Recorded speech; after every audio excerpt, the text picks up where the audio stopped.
in 1905, the North Room was added, and it's actually it's probably one of my favorite places because it says so much about Theodore Roosevelt. First of all, you'll see that it's really a room that's designed to impress. It's 30 by 40 feet roughly. It's a two-story room. It's paneled in rich mahoganies and woods from far-off tropical lands.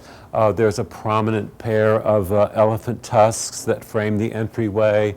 And of course, there are wonderful mementos of Theodore Roosevelt's life throughout his, through his many periods. One of the prominent features in this room again is you'll see that there are a lot of books. And then you'll see on the elk head nearest us here that there's a hat and saber. And this is TR's cavalry hat and saber that he used in the Spanish-American War. And it was the Spanish-American War and his actions there that caught the public attention and really catapulted him into the public eye and started his career in politics. The Spanish-American War was the first war to be covered on a daily basis by the press. At the back of the room, you'll see several actual presidential symbols. You see the big red pennant at the end there. It's a presidential pennant. And just beneath that is a symbol of an eagle surrounded by a wreath of olive branches, and that's another presidential symbol. On the big game table in the center of the room, first of all, you'll see there's a deck of cards and a cribbage board that's set up for games, and then the prominent feature also of the samurai figure. Theodore Roosevelt was the first American and the only sitting president to receive the Nobel Peace Prize.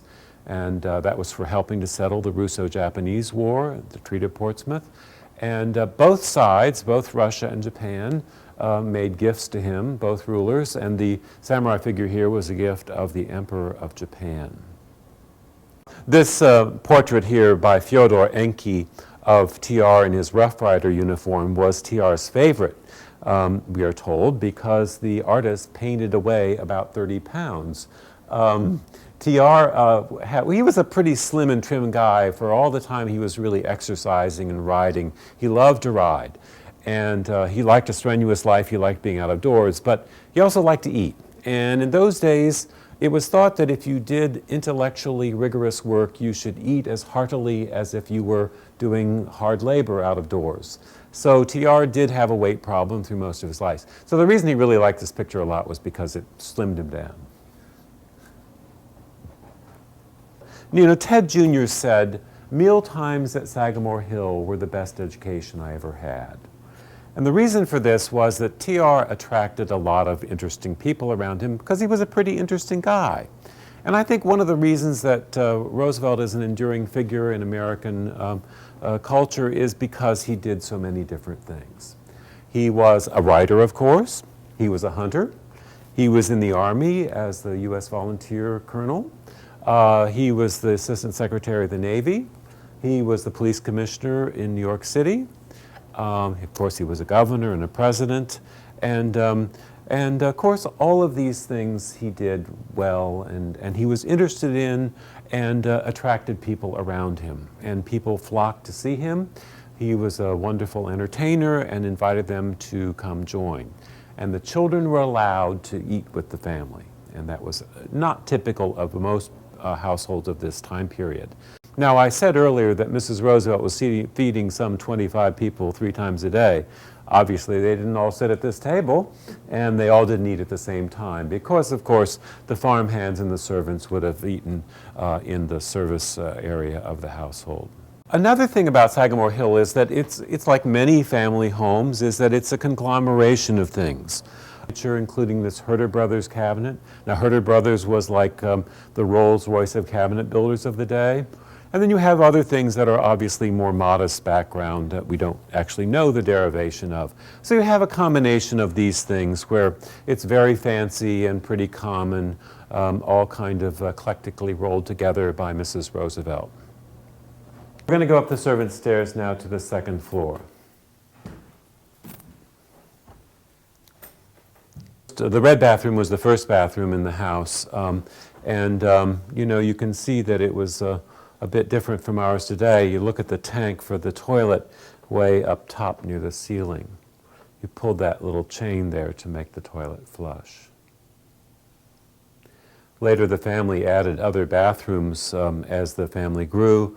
There's another one adjacent to this one, and later on they added a couple of other bathrooms that are not visible to the public on the other side of the second floor. But you'll also notice that there are chamber pots in practically every one of the bedrooms. This room was Alice's room. Alice was the daughter that was the product of TR's marriage to his first wife. He named Alice for his wife, Alice Hathaway Lee. Of course, after his wife died, he destroyed all the pictures and correspondence, basically, that involved her. In fact, he was so missed his wife that the family didn't really call Alice by her name. They always called her sister. And she was brought up, though, as a regular member of the rest of the family. And she, of course, was a few years older. That by the time Ted Jr. came along, she was about 4.5 or so. And Alice was, I think, what you would call a difficult child, probably a bit incorrigible and headstrong. She was a teenager when Theodore Roosevelt was the president. And she was learning to smoke when they were in the White House. And TR, who did not smoke, forbade her to smoke in the White House. So she went to the roof and sat on the parapet. Of course, Alice lived a long life. She married Nicholas Longworth.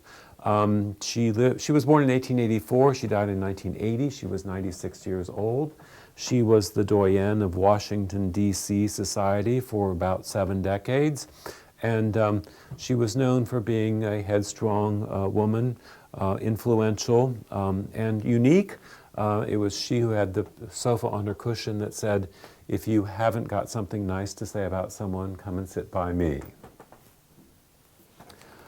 This bedroom we call the boys' room. There were 4 sons in the family. They stayed in this room successively. As each kid got to be about age 12, they went off to boarding school. So all the sons stayed in this room. In fact, we know that some of the grandchildren did as well, grandsons as well. And you can see it's a pretty much of a kid's room that you would find. You see sports equipment, pennants. Once again, you see the Indian influence here. We have some Native American rugs on the floor. Okay, we're going to go up here to the 3rd floor now. This is the servants' quarters. So come on up. The 2 rooms at the end of the hall down here were for the housekeeper and the cook. And these were longtime employees of the family who lived here year-round.